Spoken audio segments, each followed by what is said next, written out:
You are listening to KC Sports Network, the #1 podcast network for today's Kansas City sports fans. With former players from your favorite teams, informed perspectives, and former insiders, this is the place for you. KC Sports Network is proudly presented by Emprise Bank, your partner in possible.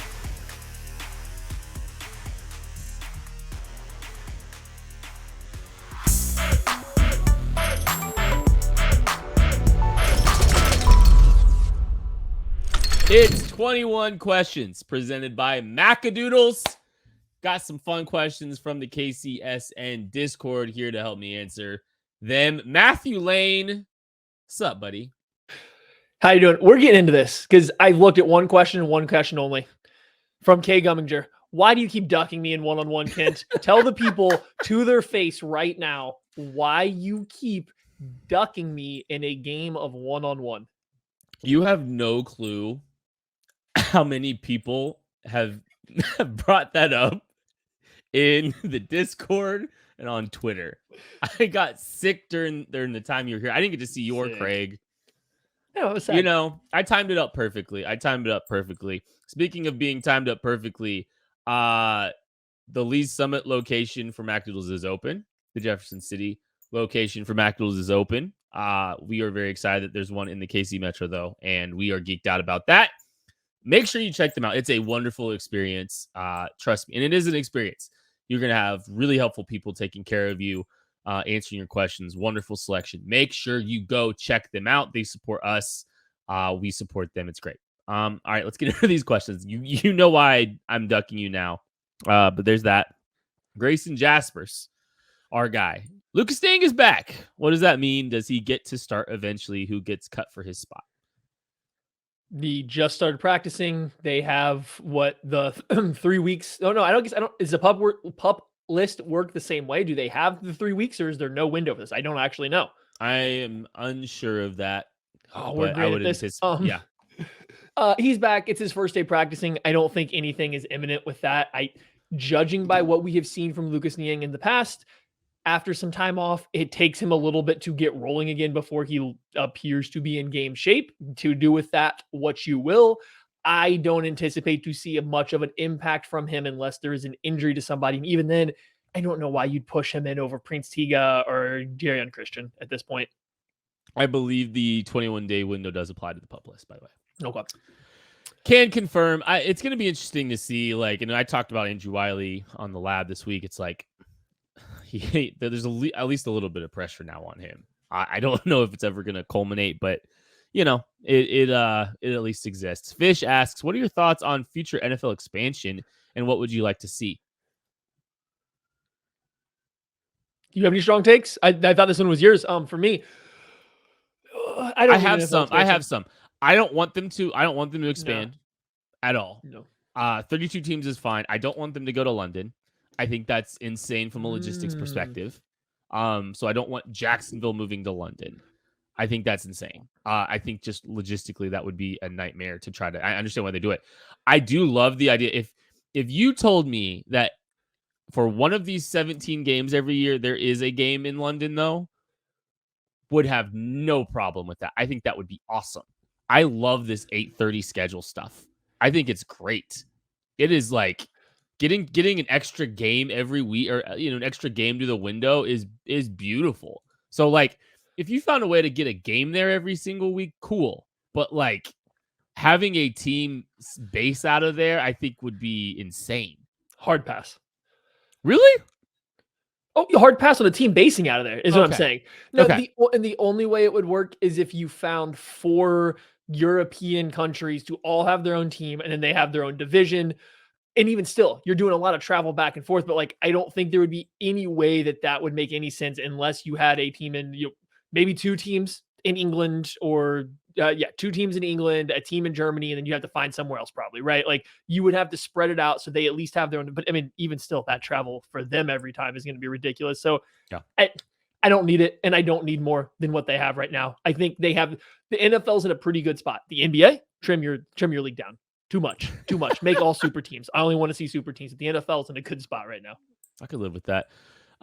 Mike, no one, Denny. Hey, Kent, food fan here. You've caused your annual stir with the Almond Joys and Reese's being smashed together. Got any other Halloween combos that we should try, like licorice and caramel apples? I love that Maddie's here for this one because he's the biggest detractor of smashing a Reese's and Almond Joy together. I want to give you first the platform to eviscerate the take I have on a delicious little alternative to your traditional plan at the Halloween jar. I am going to peel back the layer here and say this. Your decision to put those two things together, it's not disgusting. It's not repulsive. It's a fine thing. And if that was its own candy bar that was sold on its own, I would never buy it. But if somebody gave it to me, sure, I would eat it. It's fine. The problem is it's worse than a plain Reese's. It's not as good as a plain Reese's. You take the best part of a Reese's, which is the perfect combination of chocolate to sandy peanut butter substance that they have in there, and how good it is. And now all of a sudden you're introducing a different kind of chocolate, a lesser kind of chocolate, more chocolate, and fake, chewy, goopy, not real coconut flavor on top of it for absolutely no reason. It's an entirely just a hair below mid tasting candy that serves no purpose.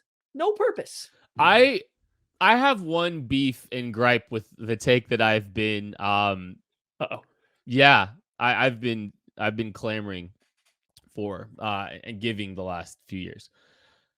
Inflation hit candy hard this year. Real hard. And the standard Reese's peanut butter size that we are used to getting doesn't exist anymore. The ratios on chocolate and peanut butter have been destroyed in a Reese's. So when I've been telling everybody and their mom, hey, take a Reese's, take an Almond Joy, push them together. I can't trust that the ratios are going to be what makes this delightful, rich, delicious treat, because the peanut butter ratio in the Reese's has been taken away by inflation. And I'm so disappointed. And it's been like, because I've done it a couple of times this year and it doesn't hit the same because there's not as much peanut butter. Like I'm almost having to go like grab peanut butter from the pantry. Yeah. Thank you. I was getting there. Rant got going. So yeah, shout out to Reese's for making your treat worse. Maybe I don't know if we're ever gonna get sponsored by Reese's. Okay. Casey, well, you're the only person, piping for Almond Joy, so we probably can have him as a fallback. Nobody else talks about Almond Joys ever. A Reese's on its own is delicious, but you need if your kids are trick or treating, right? You're getting plenty of Reese's. There's nothing wrong with mixing things up a little bit. Introduce a little change, little mix up there. Chocolate, peanut butter, coconut's a great combination. Casey from KC, are we confident that the rookie corners will evolve into a top cornerback group, and does that equate to D-line, O-line draft emphasis now? Am I confident that they will do that? No. Am I hopeful? Yes. I think we've seen enough to know or believe that it's within the realm of possibility. And it seems certainly doable. Like this isn't just, holding out hope because these are guys you picked. You've seen good stuff from all three of the rookie corners and then also L'Jarius Sneed.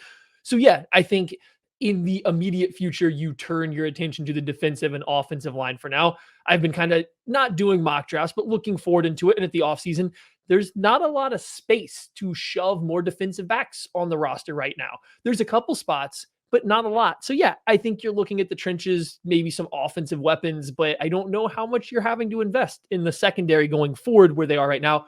A lot of that does hinge on what happens with Juan Thornhill as well. I would say that's a big potential hole. Even if you bring Juan Thornhill back, wouldn't hate a fourth safety even in the mix here as well. Wouldn't keep Deion Bush around. Love him as a fourth safety. He's fine. But I just, I wouldn't hate addressing the safety position there. But, it's kind of weird. Like, the Chiefs have got by with not elite cornerback play for a while. I think they do enough. I think they're enough if Steve Spagnuolo is going to continue to be around. And I think that there's a ceiling higher than what they've had in the past, too. Like, very clearly. They've got a first-round talent. Like, We've had this all this conversation about the cornerback room, and we really haven't got to see what Trent McDuffie can do. I think Trent McDuffie can do plenty, and we'll get to see him, starting this week. Casey from Casey also asked, what's your take on Brett Veach using the trade deadline as an extension of the draft? I like that take by Jeff Allen in the one-on-one pod.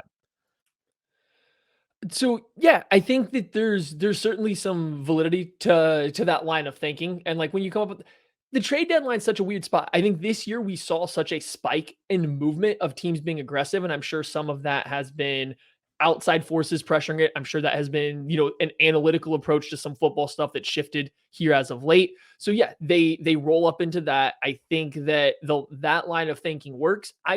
The trade deadline's fascinating to me. We saw, what would we see, like 8-10 moves this year? 10 trades, something I like think it that. was 10 trades, which was like a I think record. it was 10, which is a lot. And a lot of those happened on the day of. It's like it was a lot of fun too for everybody. So I'm just intrigued to see how it keeps evolving. Because right now I think that's where it is, but I wonder where it's going. Are we getting closer and closer to baseball, basketball level trades in the middle of the year, especially as you continue to get these teams that don't fully embrace tanking because it's kind of hard in the NFL, but teams are more willing to say, we can't win this year, let's sell off assets. This is not a new take, but Brett Veach leans so hard on his evaluations and his belief in prospects that he coming out. And maybe he thinks, hey, they weren't good where they were, but they're going to be better here because I believe in our coaching staff and our system. And I believe in the talent that we have in the building. So, or I believe in the talent that we evaluate, So it's just I think you're going to see him try to get players he believed in at a discount. And Brett Veach, I think, believes that he got Kadarius Toney at a discount. I think I think that's how he approaches it. So I think that's kind of his mentality. And you know what? There's a lot of talent there. It seems like some good vibes early on with Kadarius Toney. Speaking of good vibes, Tucker's going to tell you about Liquid Death. Hey, sorry to interrupt, but I need to tell you about one of today's sponsors, and that is Liquid Death. Listen, you might be in a meeting, and you might be walking through Hy-Vee, Target, and start to notice some strange tall boys of beer in the bottled water section of your local stores. No need to get anybody. It's not beer. It's actually mountain spring water from the Alps, and it's called Liquid Death. Now, why is this water called Liquid Death? Well, it'll brutally murder your thirst. That is right. Not only are they trying to brutally murder your thirst, they're trying to brutally murder plastic pollution as well with their infinitely recyclable tall boy cans. They're bringing death to plastic pollution, and they also donate 10% of their profits from every can sold to kill plastic pollution. Great cause. That's a win-win for me. Look at this. Just look at this can right here. I've got one right with me. The Severed Lime, one of my favorite flavors that they have. Oh, it's so good. Can't wait to dive into this one. You can find a Liquid Death at your local Target, Walmart, or 7-Eleven, or go to a Liquid Death retailer near you. Find one with their store locator tool at liquiddeath.com/KCSN. Steve Gray asks, what's the offseason plan at defensive end based on what we learned through the trade deadline? Oh, there's no one to pay. There's going to be no free agent defensive end worth paying. I'm sure you can poke around and find some starter level defensive end free agents out there that you maybe want to, see if one of them wants to come in. If you move on from Frank Clark, if Carlos Dunlap isn't here next year, you almost have to bring in another starter level or at least a good rotational level guy. But if you're probably making a trade or you're going to have to draft using the Chiefs' logic from the Frank Clark deal. I don't know if they think they can get a guy that's ready to be that number one defensive end for them in the draft. That was part of the reason they went and traded for Frank Clark. They needed that guy and they needed him now. They didn't need him 3 years from now. So maybe they'll feel that George Karlaftis is close to becoming that. I don't know if we've seen anything that says that now. So they might be heavily involved in the trade market for defensive ends on their last deal. Say a Josh Allen, say a Brian Burns if they're not getting an extension heading into the draft. And if not, I would expect them to be very aggressive in the draft moving up. You can't sit still where they're going to pick and think you're going to hit on a defensive end. So I think a move 100% will come in some regard in terms of that defensive end spot. And the price might go down a little bit if you're losing out on 10 games of a Josh Allen or a Montez Sweat. And you're paying just for the club option, and then you have your opportunity to to sign one of those guys to a long-term extension once you do make that deal. So that is a route that the Chiefs could take. I don't know, but I also don't know entirely if the trade deadline told us that much, because look what Bradley Chubb went for. I think I'd rather have Josh Allen than Bradley Chubb, and Well, and Josh, you're giving up your first round pick. And plus, Chiefs weren't willing to do that. And so maybe after the year's over, price goes down a little bit. They're more willing to utilize or take advantage of some 2024 assets. You never know. Like that's some of the the line of thinking there, I think, with that. Leighton Y asks, how high could we have traded up in the first round with the assets we used to trade for Kadarius Toney, and would you have rather done that? It's a little tricky to kind of, equate, first off, where the Chiefs will be picking in the first round, who's available, and who they're trying to trade up for. So, like, there's a lot of factors in there that make it a little tricky to kind of pin down. The Chiefs gave up essentially, I believe, last time I saw was the 100th pick in the draft, sixth round pick, probably going to settle somewhere around, if you're using the Rich Hill model, probably around 43 points worth of draft capital. So if the Chiefs are, picking in the 30ish range, that could get them, probably up to, I think, 23 from pick 29. So that's about the range you're looking at. So you could probably move up about what they moved up to, about the range that they moved up to get Trent McDuffie, I think is about, roughly the draft capital that they used to give up Trent McDuffie or to get Trent McDuffie. So, that's kind of the range. There's so many factors that could hit, that come into play in making that determination. But I mean, Maddie, I don't know. What do you think? And yeah, putting it in those terms, I dislike the trade more, and which does have this said over and over again. I have to kind of get rid of my expectations of this entire year when it comes to Toney, because putting it in those terms, if I look back at the Chiefs draft and they don't get Trent McDuffie because they can't trade up to get him, I feel a lot differently about this draft if they have to sit pat and just draft there. So looking at it this way, it makes me like the trade even less, but also generally speaking, you're not getting massive impact players at pick 23, 24. I actually think that comp pick in the third round might even be farther back because it's going to be, I think these comp picks for the assistant coaches and front office managers, I think they go to the very, very end as well. So, I think I was looking at it the other day, and we'll double check it again real quick. But I do think last I saw, I think that the projection was right at pick 100.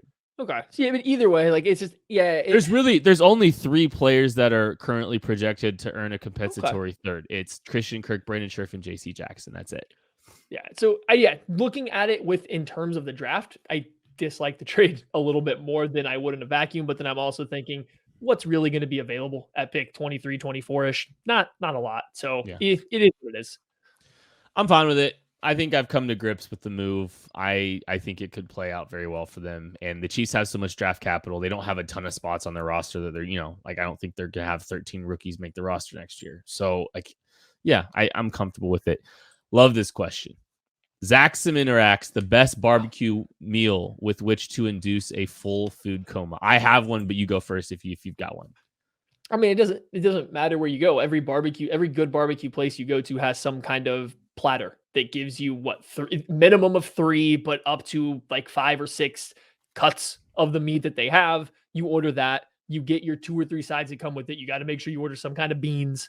That's a good one. If they have a macaroni of some kind of noodle, that's a heavy dish. You put that on there. You actually eat your little bits of bread. Like it's pretty clear cut. You just get the most food you can. You get the heavy sides. You don't eat vegetables. Like if you want to go into a coma, that's the way to go. And you get the most and the best food that way. So I am going to give you a complete meal from a barbecue place in Kansas City that I have fallen in love with. There's 2 that are really, really good. It's not. Hey, now, don't hate on Slaps. I will be public with it. It was not good. Well, I'm going to take you. There's 2 places I want to take you. I want to take you to Heart Barbecue, which is in Crane Brewing on Saturdays. It's really, really good. The one I'm going to talk about now is Chef J in the West Bottoms. They have bacon burn ends, which are one of the most delicious, delightful things I've ever had in my life.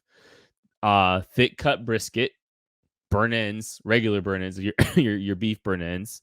They have incredible sausages, just nuts sauce, like just incredible sausages. They make their mac and cheese like right on the spot. I'm taking you. They're really good coleslaw too. I am taking you to Chef J. It's actually in the Beast. If you know where the Beast is, Maddie, the haunted house, it's actually it's in the front of it. So it's and they're only open like 3 or 4 days a week, but it is the best food coma you will ever be in. It is so good. I need to take you there next time you're in town when I don't have COVID, you know? Sure. We can do it. We can do that. Do I get like a discount if I make it through the Beast without screaming before I eat? No, it's no, a bad joke. You gotta take me. You gotta take me to Giovanni's though. Deal. Nick asks, "How do you like your Thanksgiving turkey prepared? Oven, deep fried, smoked, something else? What do you like?" If you've had a good deep fried turkey, you'll never want anything else. It's pretty simple. I think if it's not a good one, if it's just like, an average run of the mill person doesn't know what they're doing, or you didn't like buy it from somewhere, then yeah, maybe you can compete with it. But a good deep fried turkey is bar none, top of the line. I have had deep fried turkey. It's very good. A little bit oily, a little greasy still. Relative. It's wild take coming from you compared to some of the other food takes I know of you. I'm just saying. Come on. Just saying. I'm just saying. There is stop making me laugh. There is a way to get the kind of moistness you get in a fried turkey without deep frying it. False. And my mom has perfected it. She has this ridiculous brine that she's figured out. And she's executed it to perfection. And it is just this moist, flavorful, oven baked turkey. And it is so, so good. She's got it perfect. Thanksgiving's my favorite. It might be my favorite holiday. And my mom can flat out cook. It's ridiculous. And her turkey is second to none. Isaac Q asks, do you have any good Thanksgiving traditions? I don't. My biggest Thanksgiving tradition is actually after I finish my meal to fight off sleep and to watch more football. I got to get a cup of coffee, and none better than from Trade Coffee. So let's let Tucker tell you about them real quick. Hey, sorry to interrupt again, but I've got to tell you about our sponsor, Trade Coffee. And going to a coffee shop is a great experience, but it's not something most of us can do every day. If you're looking for that delicious local coffee shop taste on a daily basis, it's so much easier to get that with Trade Coffee. Trade Coffee is a coffee subscription service that makes it so easy for you to discover new coffees and make your best cup of coffee at home every day.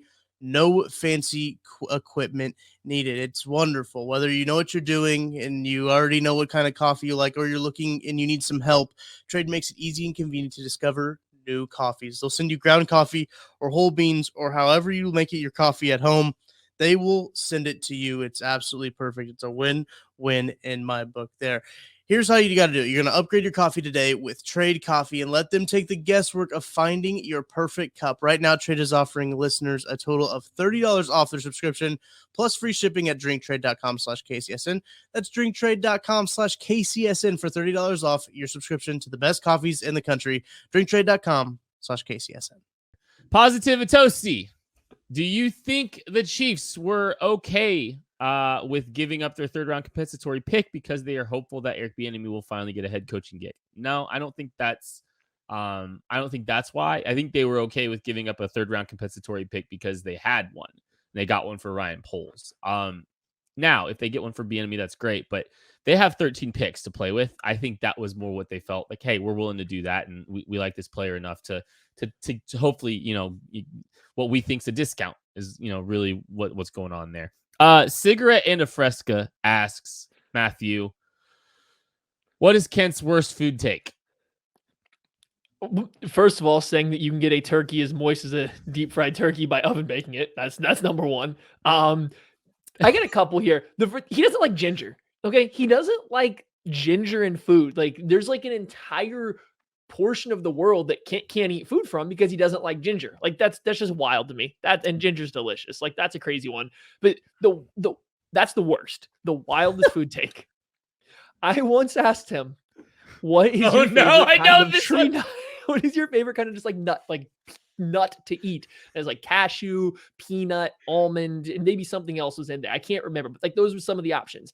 And he ranked them as peanut, almond, cashew dead last. And one, Peanut being first is already crazy enough, but okay, whatever. But then, like, when I pressed him for the answer on how you can put Cashew at the very end, this man says, well, I was thinking about it, and it's the worst when it's covered in chocolate. He made these rankings based on what these nuts taste like covered in chocolate instead of just eating them by the handful. And I've never been more just confused in my life. Almond was first. Okay.